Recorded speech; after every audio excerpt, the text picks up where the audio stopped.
Hello' guys, আজি 5 ছেপ্টেম্বৰ পবিত্ৰ শিক্ষক দিৱস। তো আমি ডিপাৰ্টমেণ্টৰ শিক্ষক দিৱস উদযাপন কৰিলোঁ। তো এই বৰ্ডখন ডেক'ৰেট কৰিছোঁ দীপজ্যোতি, তাৰপিছত এই দিব্যজ্যোতি আৰু আমি তিনিজনে এই বৰ্ডখন ডিজাইন বনালোঁ। তো বৰ্ডখনৰ ফাইনেল লুক হ'ল এইটো। বৰ্ডখনৰ ডিজাইন আমি কৰিলোঁ, ডিজাইন মানে লিখাখিনি আমি লিখিলোঁ আৰু বেলুনবোৰ বেলেগে লগালে। তো গাইজ এতিয়া এনেকৈ বহি থকাৰ পিছত চেয়াৰ আনিব মাতিলে। তো গাইজ চেয়াৰ আনিব যাওঁ বলক। তো বেলেগবোৰে কাম কৰি আছে আৰু আমি সেইবোৰ কাম কৰিলোঁ। তো গাইজ এইবোৰ আনিলোঁ ছাৰহঁতৰ বাবে খোৱা বস্তু আৰু লগতে লগৰবোৰৰ বাবেও আনিলোঁ।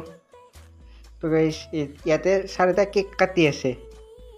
তো গাইজ 5C আমাৰ বাহঁতে সেই কৰিছে, ইয়াত ডেন্স কৰি আছে। তো তাৰমানে আজি একেলগে কলেজ ডিপাৰ্টমেণ্টৰ ফেচাৰ্ছো আছিল। তো গাইজ ভিডিঅ' ইমানে, ভিডিঅ' ভাল লাগিলে লাইক এণ্ড ছাবস্ক্ৰাইব কৰি দিব। আজিলৈ বাই।